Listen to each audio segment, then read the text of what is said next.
Voltamos e a próxima parcela de natureza indenizatória, sem natureza salarial, que nós vamos conversar, são os abonos. Gente, o abono, ele realmente criou uma dificuldade, uma celeuma jurídica, uma dificuldade doutrinária, tá? Coloque a caneta, o lápis aí no chão, quem estiver adotando, coloque em cima da mesa, quem estiver digitando, tá? Para de digitar. O que eu vou falar agora é só para título de informação. Eu não quero que vocês absorvam, que vocês anotem no caderno para depois não gerar uma confusão, tá? Gente, antes da reforma trabalhista, antes da 13.467, tá? E até hoje isso permanece. A legislação, ela não trazia um conceito sobre o que vinha a ser abono. Aliás, como nós já sabemos, isso é muito comum nas legislações brasileiras, não é isso? As legislações brasileiras, elas buscam muito mais trazer normas de conteúdo geral, ou seja, aquelas normas que podem ser aplicadas a qualquer tempo, a qualquer momento, e que vão evoluindo com o passar do tempo, do que normas conceituais, não é isso? Do que normas que trazem conceitos de determinados institutos jurídicos. Então, a nossa legislação, ela não é muito conceitual. Ela deixa o conceito dos institutos jurídicos para quê, gente? Para a doutrina e para a jurisprudência. E isso era exatamente, ainda é, né, o que acontecia, o que acontece com o meu abono salarial, tá? Quando você pega, gente, a CLT e você vai pesquisar lá pela palavra abono, você percebe que em nenhum momento a CLT, ela determina o que vem a ser esse abono salarial. Lembrando que o abono que eu estou falando aqui, nada tem a ver com aquele abono pecuniário, que é a venda de 1/3 de férias, tá? Isso são coisas totalmente diferentes. Abono pecuniário se refere à venda de férias, e esse abono aqui, nós vamos ver que ele se refere a outra coisa. Então, gente, até a reforma trabalhista, como a legislação não definia o que vem a ser abono, o que vinha a ser abono, a doutrina e a jurisprudência, elas entendiam que o abono era uma espécie de adiantamento ou de antecipação salarial, tá? Imagina, né, que em determinado mês, chega lá o dia 20, o seu dinheiro já acabou, tá? Você está numa situação difícil, procura o seu empregador e fala o seguinte: ô fulano, chefe, tem como você adiantar para mim aquele valor do mês que vem? Tem como você adiantar para mim R$ 500? Tem como você adiantar para mim R$ 400?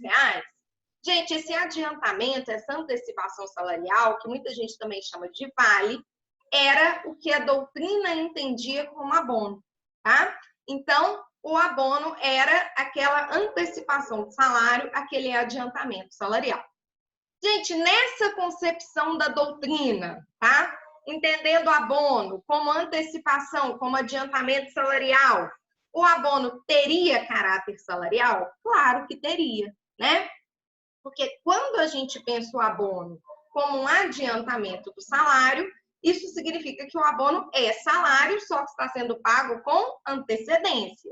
Gente, tem algo que tem mais natureza salarial do que o próprio salário em si? Claro que não, tá? Então, nessa concepção da doutrina, que antes, olha o cuidado, da reforma trabalhista, entendia o abono como um adiantamento, como uma antecipação salarial, aí não havia dúvidas que sim, e haveria, claro, né, uma natureza salarial. Porém, aí agora vocês podem começar a notar, veio a 13.467, como nós vimos, a famosa lei da reforma trabalhista, e ao redigir o parágrafo 2º, colocou lá com todas as letras que o abono não teria natureza salarial. Gente, quando isso aconteceu, a doutrina foi a loucura. Porque a partir do momento que a legislação me fala que o abono não tem natureza salarial, mas que continua a não conceituar o que vem a ser abono, a doutrina teve pelo menos uma certeza. Aquele entendimento antigo de que abono era adiantamento, era antecipação salarial, não poderia mais ser aplicado. Porque eu não posso simplesmente o quê, gente? Entender que um salário que é pago com antecedência não tem natureza salarial, pois é claro que tem, tá? Diante disso, a doutrina ela teve que reformular o que viria a ser o abono, tá? E através dessa reformulação, pós-novembro de 2017, tá? Por isso, muito cuidado com o livro que você está estudando. Eu indiquei livros para você, gente, naquele nosso cronograma, tem lá no e-book livros atualizados, tá? Então, pós-novembro de 2017, a doutrina passou a ter o entendimento de que o abono é uma verba de caráter não salarial, claro, está lá no 457, parágrafo 2º, mas que decorre, gente, de um ato de liberalidade do empregador. Ou seja, o empregador ele paga um valor a mais para um empregado sem qualquer motivo determinante. Então, ele não está pagando para premiar uma atividade extraordinária do empregado, porque senão seria um prêmio, tá? Ele não está pagando a título de alimentação, porque a gente sabe que nem pode ser pago em dinheiro. Então, é uma parcela que o empregador paga porque ele quer, é um ato de liberalidade, tá? Mas que não há um motivo determinante, não há um motivo específico para esse acréscimo. Ah, Carol, isso não existe. Nenhum empregador sai aí distribuindo dinheiro para os empregados sem uma razão, sem um motivo determinante. Gente, eu tenho um exemplo de abono para vocês, tá? Há muito tempo, a CEMIG, ela pagava aos seus funcionários o que a gente chama de 14º, 15º e 16º salário. Então, ao longo do ano, ela pagava para aquele empregado, qualquer empregado, então não tinha um motivo determinante específico, não era para aquele empregado que tinha uma atividade, que tinha uma prestação de serviço acima do esperado, acima do ordinário, era para todos os empregados. Ela pagava, além dos 12 salários mensais e do 13º, mais 3 salários, tá? E esses salários, gente, não era uma participação nos lucros e resultados. Além disso, os empregados também tinham direito à PLR.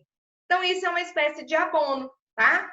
É um valor que é pago anualmente, numa parcela ali única, né? Eu falo com vocês que é 14º, 15º, 16º, mas porque era essa junção dessas 3 parcelas e não tinha um motivo determinante específico para isso. Todos os empregados faziam jus ao pagamento desse 13º, 14º e 15º salário, tá? Gente, outra parcela, tá, que não tem natureza salarial, na verdade, isso daqui gera também um pouquinho de dúvida, é a quebra de caixa, tá? Se você nunca ouviu falar sobre a quebra de caixa, eu vou explicar para vocês agora o que vem a ser isso. Gente, é muito comum, né, com pessoas que mexem frequentemente com dinheiro, que trabalham frequentemente com dinheiro. Então, caixas bancários, pessoas que trabalham, né, numa caixa de padaria, que trabalham numa caixa de supermercado e tal, acabarem chegando ali no final do dia com o caixa a menor, né?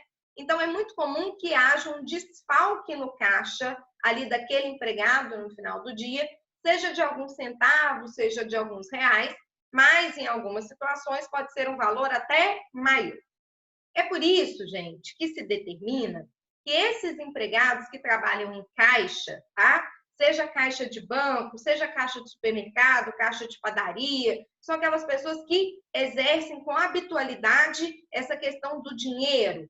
Então, não é simplesmente uma pessoa que é caixa de uma loja de roupa, não, tá? É uma pessoa que está o tempo inteiro ali com uma alta movimentação de dinheiro, não necessariamente uma alta movimentação em valor, mas uma movimentação muito contínua, tá?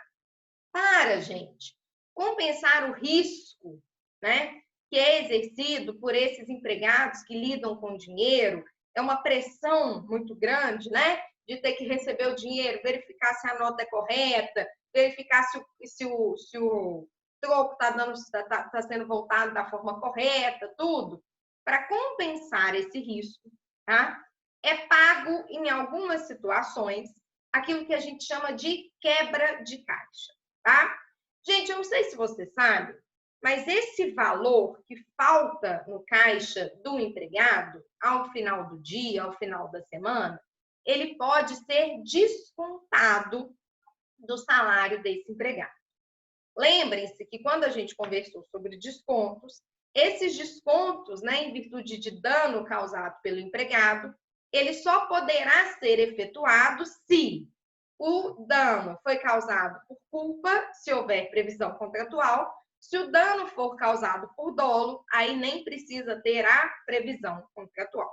Mas é óbvio, né, gente, que se eu tenho determinados empregados que estão o tempo inteiro manejando dinheiro, uma das primeiras coisas que eu vou fazer é constar ali no contrato de trabalho dele que caso haja algum dano causado ao empregador, seja por culpa, seja por dolo, este valor será descontado do seu salário. Gente, tendo em vista, né, que é possível descontar esse desfalque no caixa do salário do empregado e visando ali compensar, amenizar esse risco que ele exerce porque ele lida com dinheiro, alguns empregadores pagam mensalmente o que a gente chama de quebra de caixa, tá? O que é quebra de caixa? Gente, é um valor que é destinado, tá, para compensar esse desfalque no caixa. Então, imagina que eu tenho um empregado que ganha, um caixa de banco, que ganha um caixa normal de padaria, que ganha R$ 1.500, mas, além disso, ele tem uma quebra de caixa no valor de R$ 200. Gente, toda vez que tiver um desfalque no caixa, esse desfalque do caixa vai primeiro ser descontado ali da quebra de caixa. Então, não atinge o salário desse empregado. Ele tem ali uma garantia, tá? De que pelo menos R$ 200 vão ser descontados da quebra de caixa. No caso, gente, desse dano ser causado por dolo, esse valor do desconto, ele não é limitado ali ao valor da quebra de caixa, não. Então, se ficou, por exemplo, comprovado que fulano, em determinado mês, o caixa fechou a menor em R$ 1.000, mas é porque ele furtou, tá? Nesse caso, o desconto ali pode exceder ao valor da quebra de caixa. Isso é muito bom, gente, porque esse valor de quebra de caixa, de uma certa forma, ele até estimula esse empregado a trabalhar com mais atenção. Por quê? Porque se a quebra de caixa dele não for atingida, se o caixa dele não fechar a menor, esse valor de quebra de caixa fica para ele. Então, acaba sendo também um incentivo. Primeiro, serve para compensar, porque o empregado, né, ele tem aquela tranquilidade de que o salário dele não vai ser atingido caso, né, o dano não se dê por dolo. E também é uma espécie de estímulo, né, para que aquele empregado fique mais atento, para que ele preste mais atenção ali no manuseio com o dinheiro, porque se o caixa dele fechar ok, a quebra de caixa vai ficar para ele, né? E com isso ele tem até um aumento no valor que ele ganha em determinado mês. A regra geral, gente, é que as quebras de caixa não terão natureza salarial, tá? A não ser no caso específico do bancário, que está lá na súmula 247. A súmula 247, ela determina que no caso do bancário, a quebra de caixa terá, sim, natureza salarial. Nos demais casos, não, tá, gente? Aqui é apenas no caso do bancário. Outra parcela, gente, que não possui caráter salarial é a famosa PLR, Participação nos Lucros e Resultados. A PLR, além de estar presente lá no artigo 7º, inciso 11 da Constituição Federal, ela tem uma lei própria, que é a Lei 10.101 de 2000, tá? Eu recomendo vocês a dar uma lidinha nessa lei própria, porque ela é muito curta, muito pequena, tá? Então, um dia que você tiver aí de bobeira, digita 10.101 de 2000 no computador, no Google, você dá uma lidinha nela rapidinho, tá? O que a gente tem que conversar aqui sobre PLR? Primeiro, gente, a PLR, como o próprio nome me diz, ela é uma participação nos lucros e resultados. Então, é um percentual ali do lucro da empresa que vai ser distribuído aos empregados no máximo 2 vezes ao ano. Então, no máximo em 2 parcelas. Gente, a PLR, ela não pode nem substituir, nem complementar a remuneração do empregado. Ela é uma parcela à parte, não é isso? De natureza indenizatória. É realmente a distribuição dos lucros que o empregador teve naquele determinado ano. A porcentagem de quanto daqueles lucros que vai ser distribuído, tá? quais os empregados terão direito à PLR, se vai ser distribuído em uma ou duas parcelas. Isso tudo, gente, é definido por meio de acordo ou convenção coletiva, tá? Então, vocês vão perceber da leitura da 10.101 de 2000 que a lei ela não traz nenhum tipo de percentual, nem a forma de distribuição.